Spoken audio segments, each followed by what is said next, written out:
Welcome to the Susan Brender Show. It's all about you, featuring shows on health and wellness, the performing arts, politics, and people who inspire you to be your very best. And now, here's Susan Brender.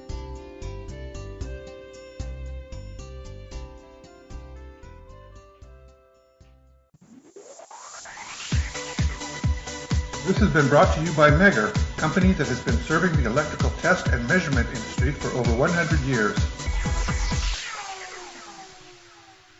I'm Susan Brender, and this is the Susan Brender Show. Today I have a very interesting guest, and her name is Coral Evans. Now, she says that she's a 27-year-old college student that just happens to be a single mom to a bright 4-year-old kid. She's an eccentric inventor, activist, comedian at times, writer. In fact, she's even writing a book as we speak, and she's an entrepreneur, a chemist, a cosmetologist, and she calls herself a future politician. Now, I think that's a pretty interesting and very eclectic kind of things that she's all about as we speak, and I really think that you're going to find her a pretty interesting guest of the Susan Brender Show. So I'd like to welcome you to my show, Coral, and I want to ask you the following questions. So here we go. Now, Coral, you have been involved in so many different things. You got to have one thing that you just love, one thing that you're passionate about. So what is that? Activism and being a politician. Okay. Now, you say activism. I don't know if this is the right word, but you have to activate what it is that you want to be an activism person. Yes, so I've been through a series of traumatic events in my past, which kind of ignited the fire for me to want to be a politician because, you know, people, we have a generation of people that when they turn a certain age, you know, after society neglects them, they just write them off, and then they become other people's problems. And I feel like we are at a time where, you know, with the whole Nicholas Cruz thing that happened with Parkland, as you can see, I just feel like we should actually, to a certain extent, care about our kids instead of just having a society of, like, going back like 3, 4, 5 generations of broken kids. Those broken kids then turn to adults, and then they're the next, you know, incarcerated inmate or drug dealer or whatever. So I just want to just help those people to tell them you don't have to, like, shallow and depression and, you know, wail and depression and stuff like that because it leads to other things. So what you're suggesting is that you're involved as a support, and I'm going to call you like a support therapist or somebody who runs AA, somebody like that, and you want to help people understand what is going on and how to avoid it or how to react. Yes. All right. So tell me something. What is the one thing you could do today to improve the quality of your life? Well, I have a to-do list that I write every day, and I put goals on there from short-term to long-term. And the long-term, when it gets to the middle to long-term, it's like, what can I do to put an impact on someone else's life? And what I would like to do, you know, we have a problem. Like, I'm not like, how would I say that? I'm not a liberal or anything, but we do have a problem with our air quality in certain places, especially, it doesn't matter if you're in an urban city or you're in a rural area. We do have a problem with the air quality, and it leads to asthma. So I volunteered to participate with this company, and I just send out, like, you know, vapor mist and stuff like that to help the breathing. Right. So if I hear you right, one of the things that you want to do is talk a little bit about what causes pollution and various other things that our society is dealing with as we speak. Now, I'm interested, though. I want to kind of jump to another situation. Now, you were involved in human trafficking, and that is the most horrendous, the most horrible thing, I want you to tell our audience and tell them a little story about what happened to you with regard to human trafficking. Okay. Way before I had a kid, like way before I was really young, I was like 18, 19, just going to college. And that turnover from high school was very rough for me. Like, I didn't grow up like the average person. I was bullied. I had low self-esteem. My mom was very just strict and not understanding. Like, if something was wrong, I didn't have a parent that I could come to and say, hey, something's wrong. Like, she wouldn't care about it. It was just work, home, and church, right? And in a way, going back to what I said earlier, like, if you show a child neglect for so long, you can no longer be surprised. You can no longer be surprised when they become the next school shooter, or they become an inmate, or they become a stripper or a prostitute or a drug dealer, or they face homelessness, or they turn to gangbanging or whatever, because you let them down so much, they had nowhere to turn to, Right. And I feel like that middle age from like 12 to 16, 17 is very fragile, and that's when they need the help the most because they're trying to figure things out. I didn't have that. I didn't have a loving mom, or I just didn't have that. My mom's a single mom, but even then, when she was trying to get when she had a boyfriend, like around the middle school, late, like early high school, whatever, he came in the middle of the perfect storm. So me and my mom would fight a lot, and he would just be like, oh, you should just kick her out, Not that. Say something like that to your mom, kick out her daughter, and your mom would, she would do consider it, but, I was just like, I'm leaving anyway. Like, it was a very, like, just a weird, tumultuous relationship. Even to this day, it's not as bad, but it's, we have a respectable difference now. But, I mean, at the time, it was like, to a teenager, you're like, I can't believe she would say this. Everything is heightened, right? So, now, Coral, let me ask you something. What about the schools? Didn't they offer you any kind of support? Did you go to them and tell them what you're going through? No. Schools then Why not? Are not like schools now. No, I went to them, but schools then are not like schools now. Like, schools now actually care about their kids. When I was going to school, if something was wrong, they'll just be like, okay, whatever. That's what they would say, whatever. Yeah. And we're talking about, 10 years ago? That's how they acted? Yeah. So, jeez. And now, was there no one in your family at all, like an aunt or an uncle or a cousin or somebody who you can depend on to understand what you were going through? No. So you were all alone. Yeah. I was so angry because my mom was very, very strict, you got to understand. And she, she was like borderline abusive, like she was like, it was crazy because I couldn't talk to her like how a normal kid could talk to their mom. That she was not maternal. You know what I mean? Everything was one way, and that was it. Right. All right. So now let me ask we're you constantly fighting. This is not to patronize you at all or, make you feel bad, but you became a single mom as well. Now, understanding what it was like to be a kid of a single mom who was very strict, why did you decide to have a kid? Okay, so fast forward a little bit. When I met my son's father, we were in South Carolina. I didn't meet him in Florida. We were in South Carolina. And we were dating on and off for like 2 years. And he was like, you know what? I have my own apartment. I have my own car. He had his own stuff. He had his own place.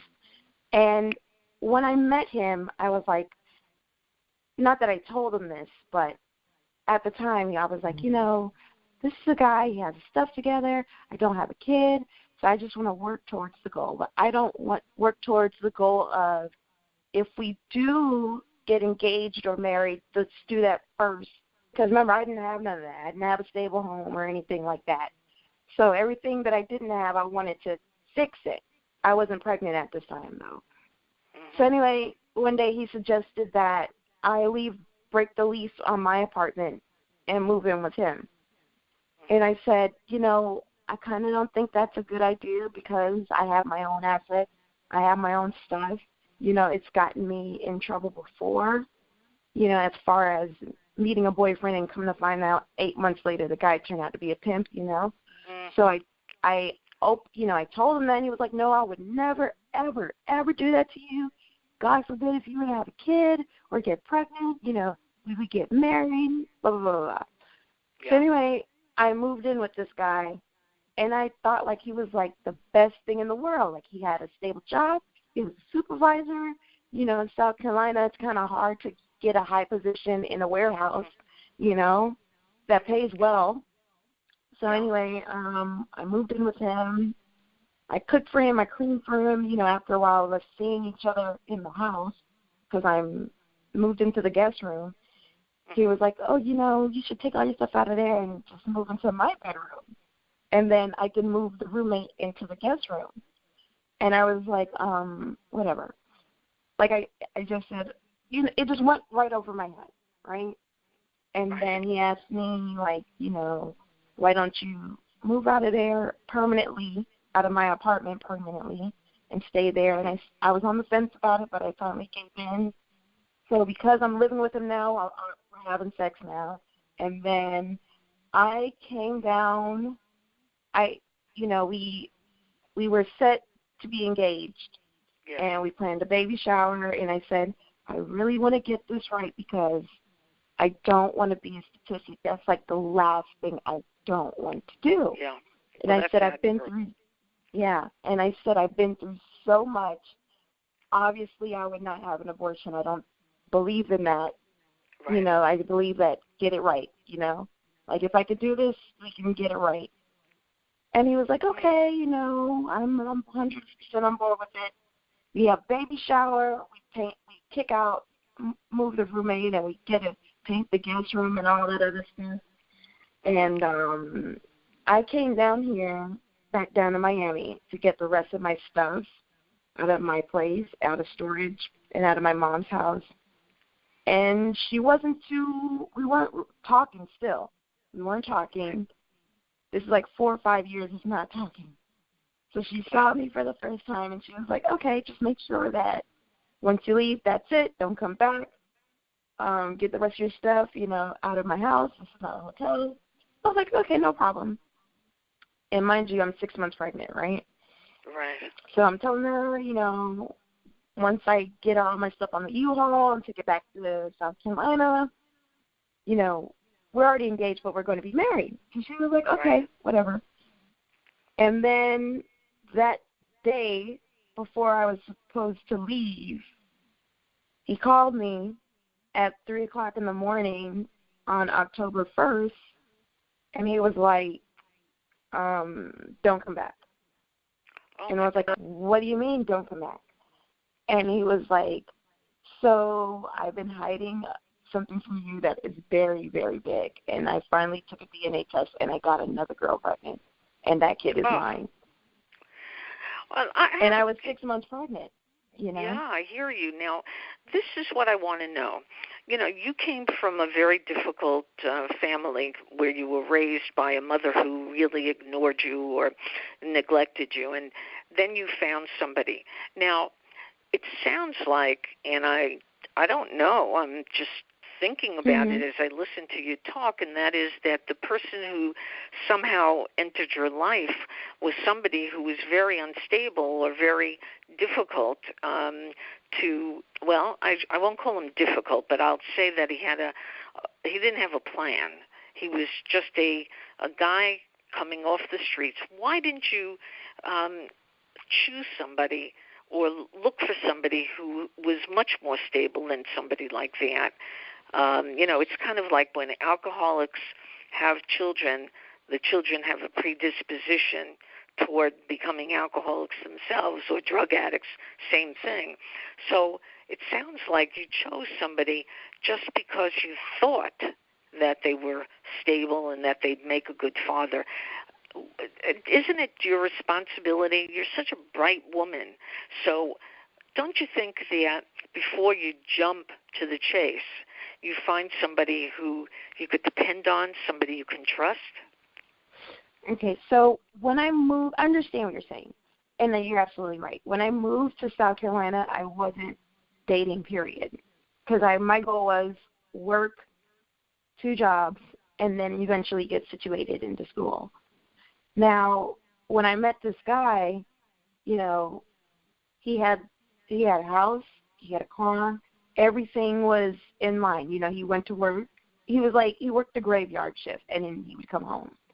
And me and myself, I didn't like him for his assets. I just liked him because, he wasn't a partier.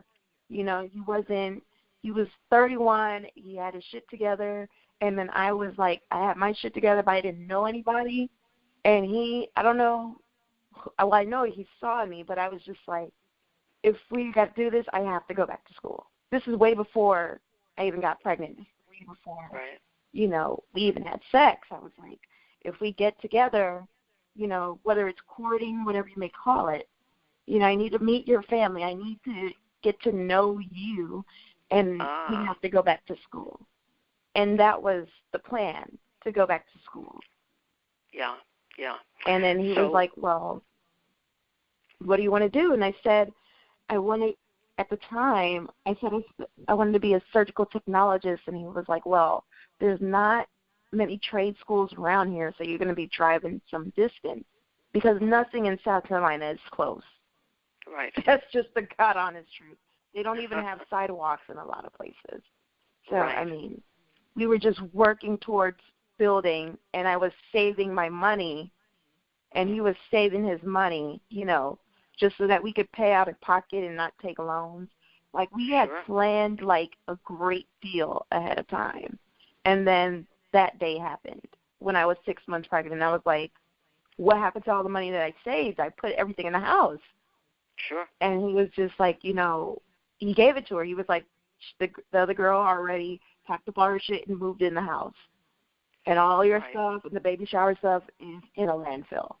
And I was like, and I'm 6 months pregnant. Now, let me stop you for a second. Okay. So we learned a little bit now about your choices. You made certain choices. And, of course, all of us have to make a certain choice. And, all right, it didn't work out for you. But, I kind of wonder, wouldn't you make a fabulous person for people who have the same issues, to give them the support they need? And if you were to tell somebody what not to do and tell them what to do, what would you tell them? What not to do? Whenever you meet someone, don't tell them what you have. Don't tell them what you have. Why? Play broke. Just play broke. Don't tell them what you have. Why do you need to know that I have a car? Well, you're going to know that I have a car, but I'm saying, why do you need to know that I live in a nice place? Why do you even have to come to my house? I don't know. Here's the thing. There are some people in this world that they only get envious until they see what you have, because they want it. They never had it. So if they don't have to work hard for something, they can take it and not care, because they never had to work hard for it. Don't base a friendship off of what you have. Don't try to impress people. Just be yourself. Right. And so let's talk about Coral for a second. You said being yourself. So, Coral, give me a list of things that if I were to learn a little bit about you, what are the list of things that I should know? Well, when people are hurting, just in general, I would sense it, but I would wait for the person to come out and say it, because you never know that person's reaction. As far as, the first or second meetup that I had, I think I met you at that one. where I came late. Met me at a meetup. You know, for our audience who don't know what meetups are, there's a company called meetup.com, and that's where people get to talk, get to do something together, and it's kind of like getting education and information from all different people. So that's what a meetup is, and I had the great fortune to meeting Coral at a particular meeting or meetup. So continue, if you will. Yeah. So one lady was talking about her house was destroyed in Sandy, but she was trying to rebuild it, and then everybody was like, oh, forget about the house. But, like, you could tell, like, in her eyes, like, that house, it was so sentimental to her. You know, like, she loved that house. You could tell that. It was like you could see it. And for a situation like that, in front of everyone, I wouldn't just be like, oh, you know, it's going to be okay. Like, I wouldn't do that in front of everyone. Like, I would get to know that person first and then console them in private. Because they may want to say something that they don't want everybody to know, you know? Right. It could be more than just sentimental. Maybe she might have tenants that are not paying. Like, it could be a host of other things. So I rather, like, when I see people that go through something, I rather talk to them, like, one-on-one than to confront them in a group. Like, if it's to an extent where I could see it, but they don't want to talk about it. I see. So, again, I want to get back to the notion that you've been involved in human trafficking, because that's an issue that a lot of people don't understand.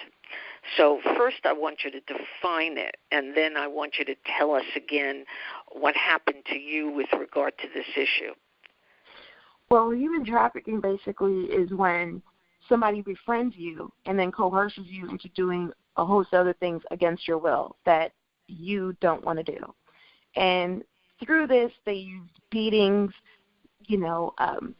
torture, manipulation. The whole thing is they have power over you. And regardless if they kidnap you or they isolate you or whatever, you are still in so much fear, because it's almost like I'm in a house of horrors and I don't even know which mirror to slide through to get about the house, right? It's constantly a mind game that they're playing. And some people, they panic so hard that they lose their common knowledge of what can I do to get out of this, because it's so far gone. They don't know. They are embarrassed to come forth with what happened to them. And then not even just that, sometimes when people run away, it's hard to explain to a police officer who doesn't know you from a can of paint, who's not understanding, to say what happened. Right. So this happened to you? Yes, way before I had a kid, way before, like my early college years. So how did it happen, and where? Okay. Where were you at the time? Okay, so I had met a guy at a college party. This is the pimp that I'm talking about. And he dressed up like all the teen level, preteen level, out in the mid-30 college person at the party. And he was like, oh, I'm a new rapper.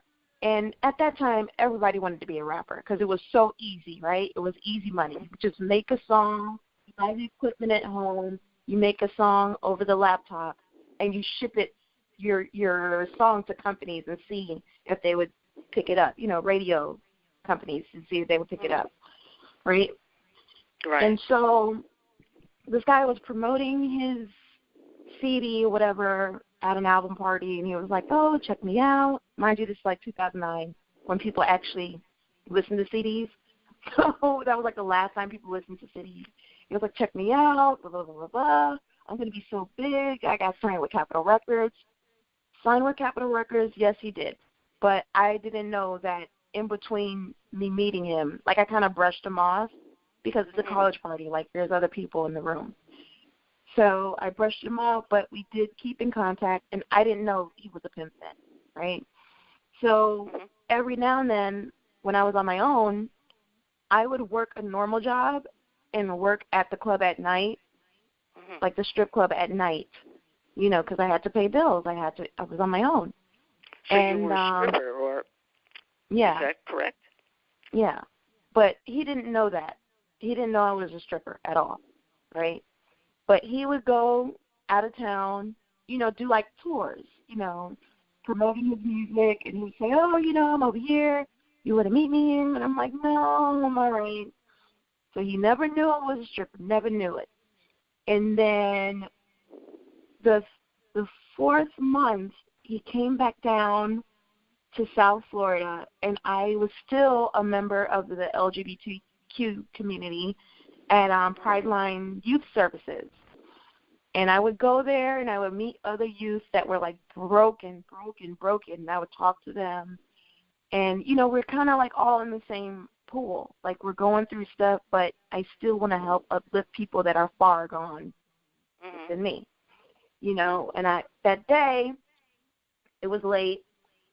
We did the last, it was almost like a meetup group. We did the last, we said a prayer, we did the last 30 minutes. We walked out of the youth services down in Miami Shores. And this car right across the street from the Starbucks is like going in the wrong direction. And we're like, oh my God, this guy is going to get into a car accident. He's driving in the wrong direction. So he finally does like illegal U-turn in the middle of the street. And he winds down the window, and I couldn't recognize him at first, but this is the same guy that I've met months ago. But I couldn't recognize him now because he was in a 745 BMW. He had jewelry on. I was like, what the hell? Is he like a football player? And plus it was dark, so I was like, is he a football player? Like, what is going on here? And he was like, oh, I'm trying to get to Take One to meet a buddy over there, and then we're going to Live. And I was like, Live is like a hot club in the Fontainebleau on Sunday. But they do host events throughout the week, right?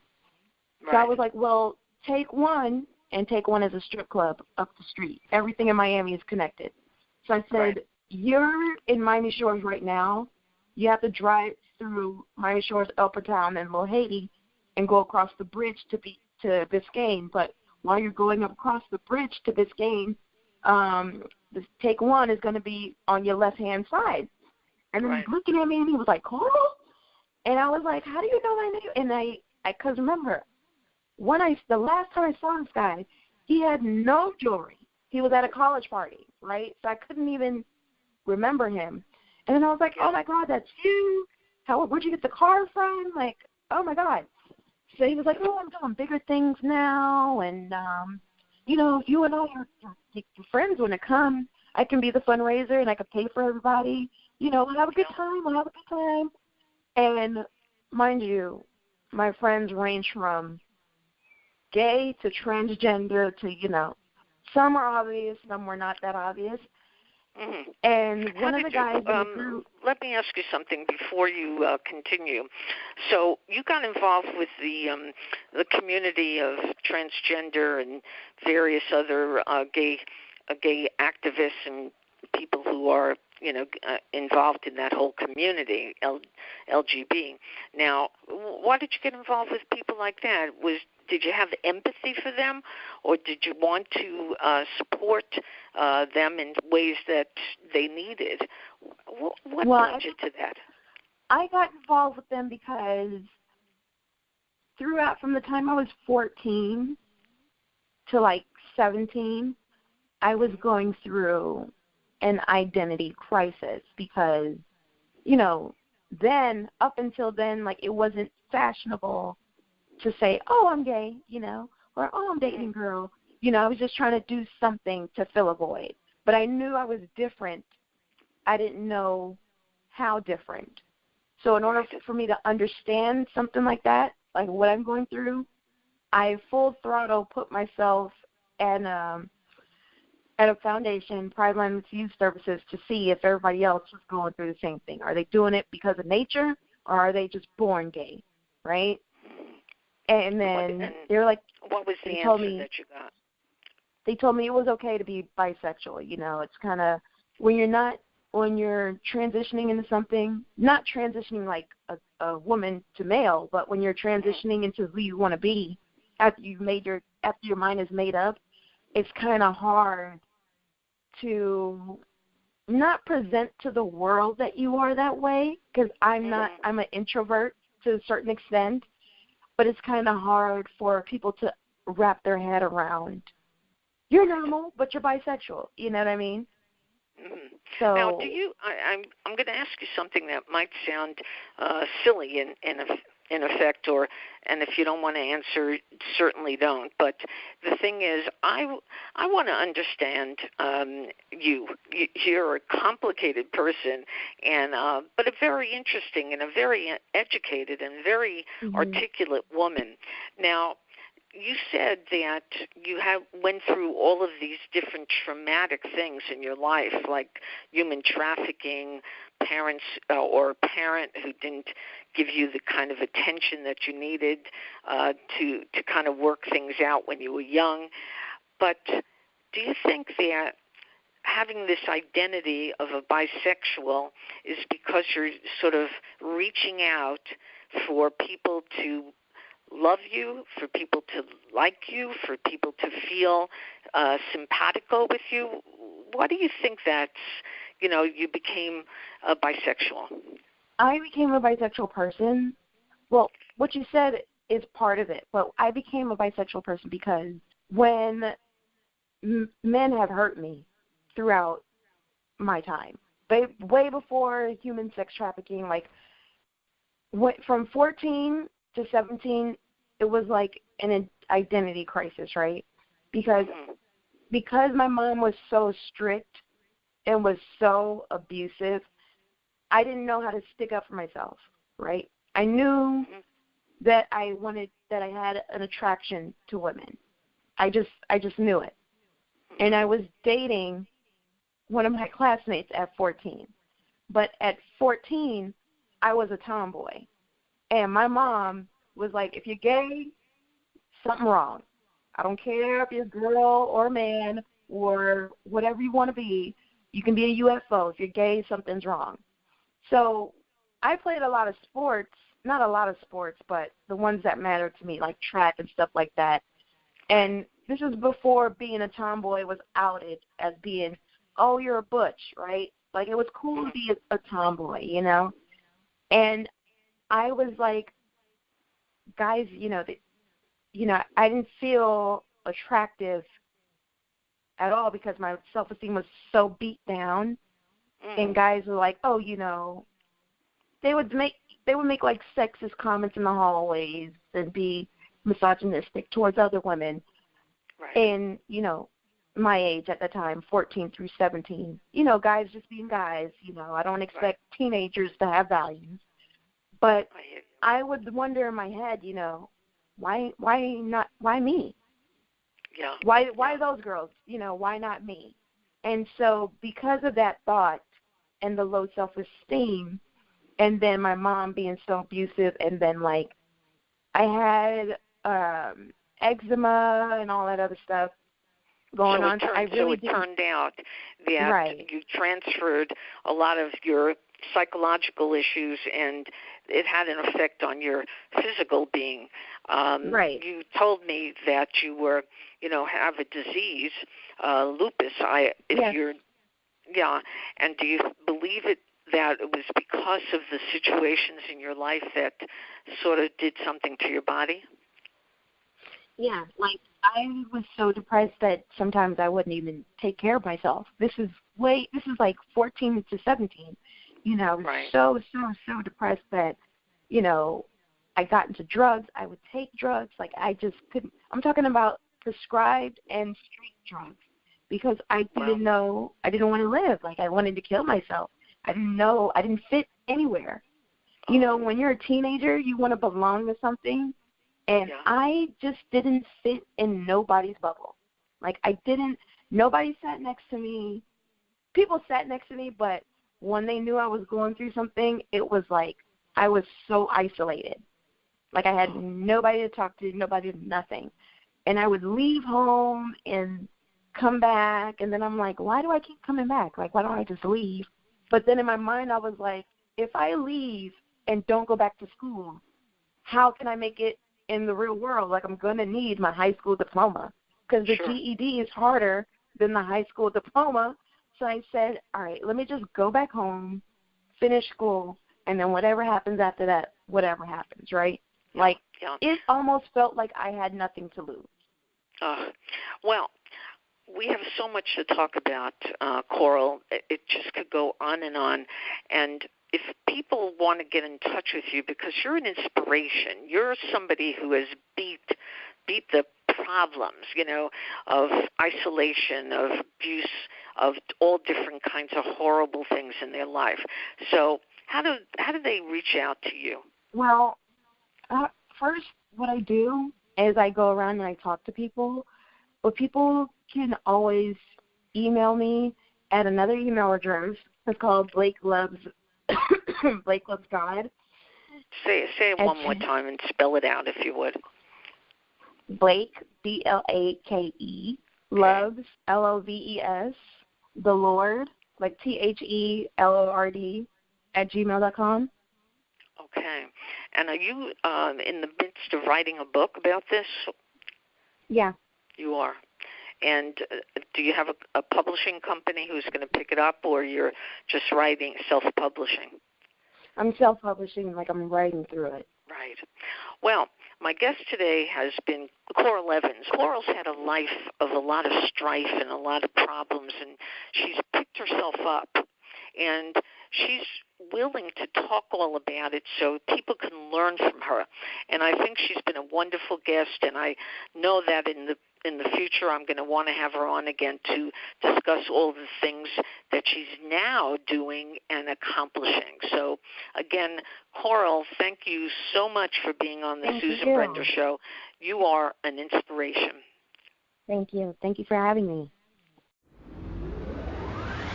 This show is brought to you by the Spectrum Firm Incorporated, a helping hand on the FCC highway. The Spectrum Firm specializes in FCC licensing, related engineering, and project management support in the private wireless industry. We offer FCC licensing, engineering support, and related services, including annual programs for license maintenance and renewal services, spectrum analysis, strategy, and frequency management. For more information, call 858-484-8502 at www.thespectrumfirm.com. Thank you for listening to The Susan Brender Show. To be a guest, email sebrender@yahoo.com.